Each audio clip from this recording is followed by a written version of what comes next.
sí, salen muchos titulares escandalosos, pero todavía no se conoce una sola reducción de penas.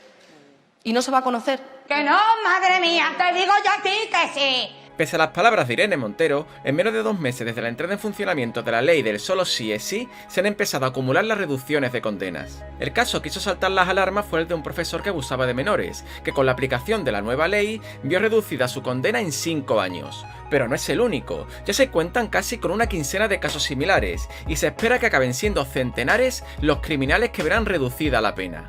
La respuesta que tuvo Irene Montero ante la aparición de estos casos fue la misma que tuvo cuando se le avisó que pasaría. Como les digo, el problema que tenemos es que hay jueces que están incumpliendo la ley y ya les les explicaba que Naciones Unidas ya nos alerta de que esto puede ser así, de que el machismo puede hacer que haya jueces que apliquen de forma defectuosa una ley, que la interpreten erróneamente y que además ese machismo compromete la integridad y la imparcialidad de los sistemas de justicia. ¿Pero por qué esta ley permite reducciones de condena? ¿Tiene razón Irene Montero y su equipo al afirmar que si se aplicase la ley correctamente la reducción no tendría lugar? Soy experto en igualdad y te lo explico.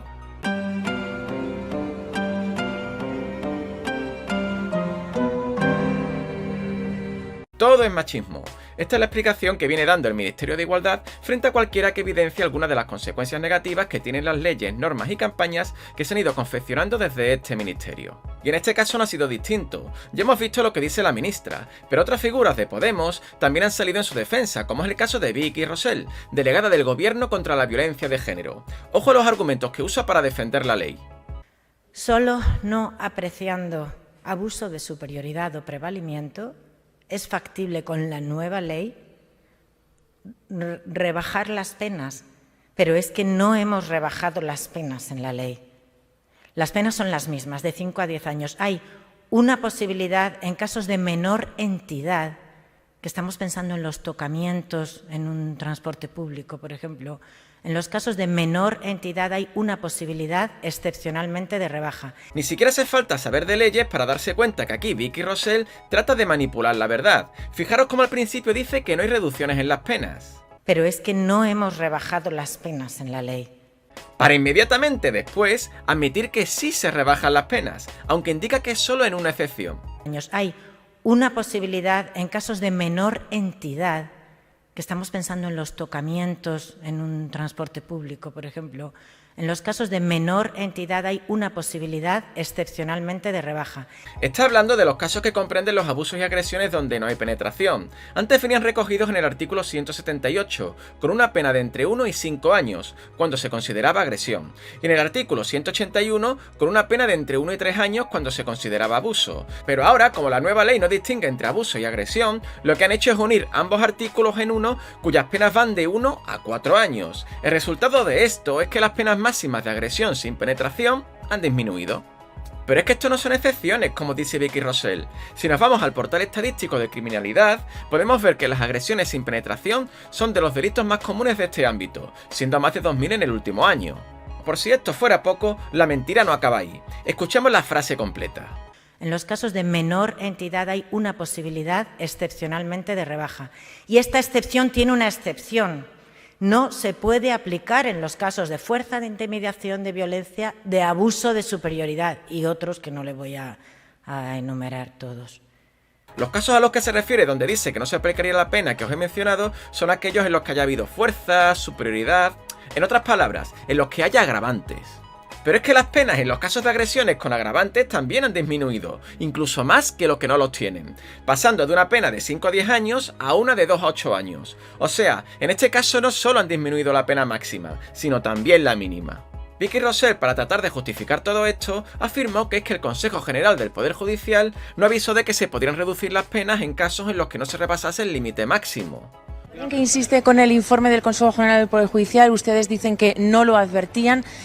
En el informe de febrero de 2021, en el punto 241, se lo voy a leer, el cuadro penológico contemplado en el anteproyecto para los delitos de agresiones sexuales tipificados en los capítulos 1 y 2 del título octavo supone una reducción del límite máximo de algunas penas. Exacto, máximo. Lo que no se puede es leer las frases a la mitad.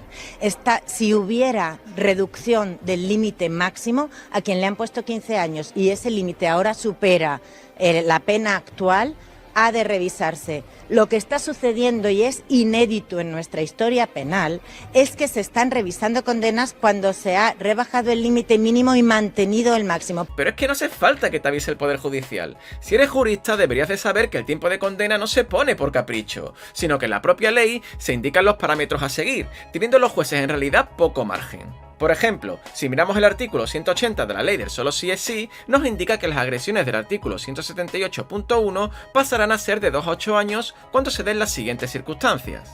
El artículo 178 ya lo hemos visto, es el que tenía penas de 1 a 4, pero como veis, si se dan los agravantes que vienen ahí abajo, el rango sube a de 2 a 8 años. ¿Esto quiere decir que el juez le puede poner cualquier pena de ese tramo? Pues no. Si miramos el siguiente punto, nos aclara que si concurren 2 o más agravantes, se impondrá la mitad superior de la pena. O sea, aunque vaya de 2 a 8 años, le impondrá una pena de 2 a 5 si incurre un agravante, y de 6 a 8 si incurren 2 o más. Por lo tanto, da igual que disminuyas la pena máxima o la mínima, en ambos casos disminuirá la pena impuesta, porque se usan ambos extremos para calcularla. Es una cuestión puramente matemática, pero para Irene Montero y Podemos en general, esto se debe a que los jueces no están bien formados en feminismo. Eso mismo les echaba en cara a Ángela Rodríguez Pam, secretaria de Igualdad del Estado. ¿Dónde está la formación? ¿Por qué lo primero que ha elegido hacer el Consejo General del Poder Judicial es decir que a lo mejor la ley Montero estaba mal y no formar a todos sus jueces?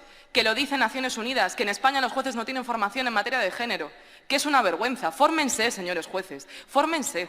Pero es que los jueces ya tienen formación en violencia de género y delitos sexuales. Tal es así que ni siquiera pueden optar a una especialización en la judicatura si no han superado ese tipo de cursos. Se calcula que actualmente el 27% de los jueces ya están formados en materias de género, incluidos por supuesto todos los que actúan en juzgados de violencia contra la mujer o en un juzgado de lo penal especializado. Pero por mucha formación que les des, 4 va a seguir siendo menos que 5 y 8 va a seguir siendo menos que 10. Por lo tanto, van a seguir reduciendo las penas, a no ser que a lo que se refiere Ángeles Rodríguez Pam es a que aprendan matemáticas feministas. ¿Qué sensación os producen los números?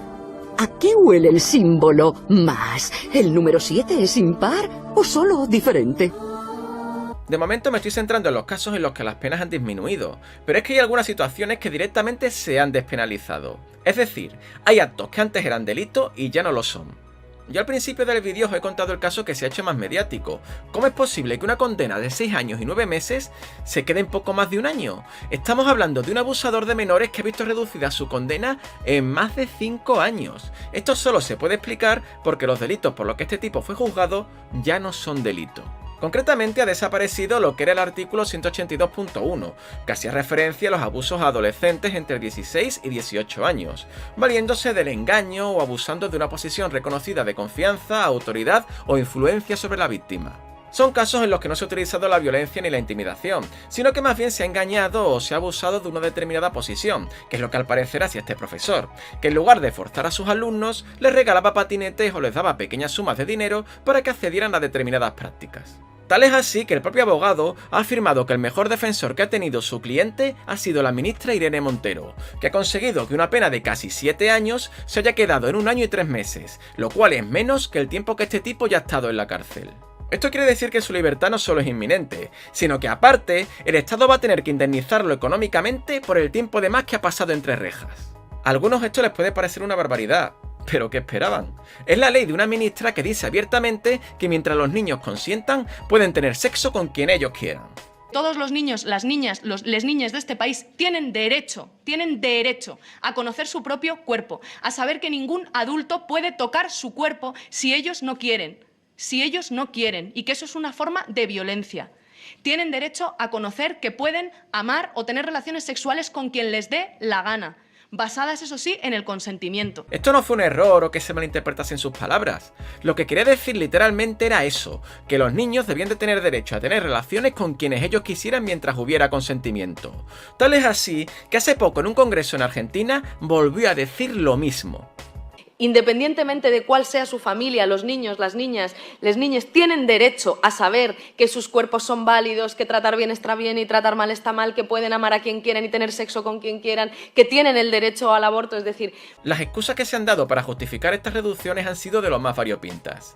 Por ejemplo, Irene, durante una entrevista en la SER, también intentó justificarla mediante una circular de la Fiscalía General del Estado que al parecer indicaba que no se debía aplicar reducción cuando la pena sea también imponible con los arreglos al nuevo código. delito. O sea, si está dentro de la misma horquilla.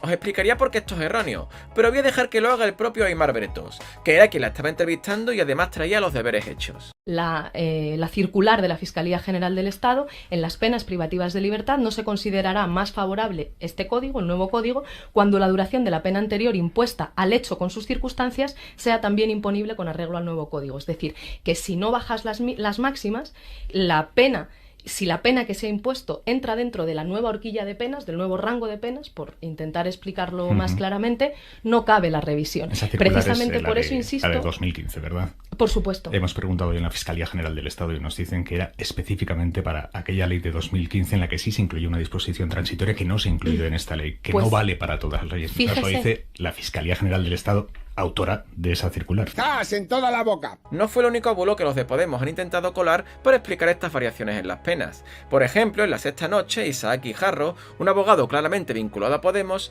decía que esta ley une los casos de abuso y los de agresión en un único tipo, porque así lo mandaba el Convenio de Estambul en su artículo 33.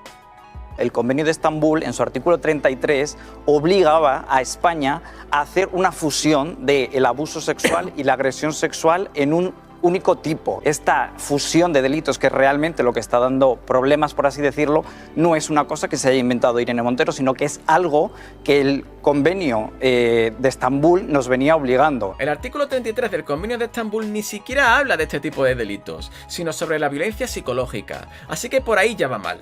Luego en su cuenta de Twitter explica que lo que pasó fue que se equivocó, y que en realidad se refería al artículo 36. Pero si miramos el artículo 36, vemos que tampoco dice eso. Solo habla de que deben de ser delitos las relaciones que no se basen en el consentimiento, que el consentimiento debe de ser libre y voluntario, y que los delitos también han de ser aplicables a personas que hayan sido pareja o relación análoga. Como habéis visto, aquí no se menciona en ningún lado que haya que fusionar los delitos de abuso y agresión. De hecho, todo lo que viene ahí ya se cumplía con la ley anterior. O sea, ha mentido a la gente a la cara sabiendo que la mayoría nunca lo comprobará. En cualquier caso, parece que estas reducciones están afectando al gobierno de cara a la opinión pública, ya que se les está señalando como aliados de los criminales. Así que la Fiscalía General del Estado ya ha dado la orden de oponerse a estas rebajas, aunque se trate de casos similares a los que ya han apoyado los fiscales. Es que la Fiscalía, ¿de quién depende? ¿De quién depende? Sí, depende del gobierno. Pues ya está. No sé si con esto conseguirán que las penas de la ley anterior dejen de revisarse a la baja, pero si lo pensáis en el fondo, da igual. Es decir, como mucho van a conseguir que los condenados por las anteriores leyes no se beneficien de las actuales rebajas, pero los nuevos criminales que sean juzgados lo tendrán que hacer por fuerza con la ley nueva. No van a poder usar la ley vieja, y por tanto van a tener sí o sí condenas más cortas. Porque se supone que esta ley no se hacía con un carácter punitivista, sino buscando centrarse en reformar al reo con cursos sobre formación de género, lo cual viene de lujo para colocar a más gente en las instituciones y crear más redes clientelares. Y también focalizándose en resarcir a las víctimas, a través de mayores cuidados y ayudas económicas, siempre y cuando la víctima sea mujer o niño. Ya sabéis que los hombres somos continuamente excluidos de cualquier ley o norma que emane de este ministerio. Igualdad lo llaman ellas, discriminación lo llamo yo. De momento es todo. Si te ha gustado dame like, suscríbete, apúntate a mi Patreon y recuerda que yo me pongo la venda para que vosotros os la podéis quitar. Hasta otra.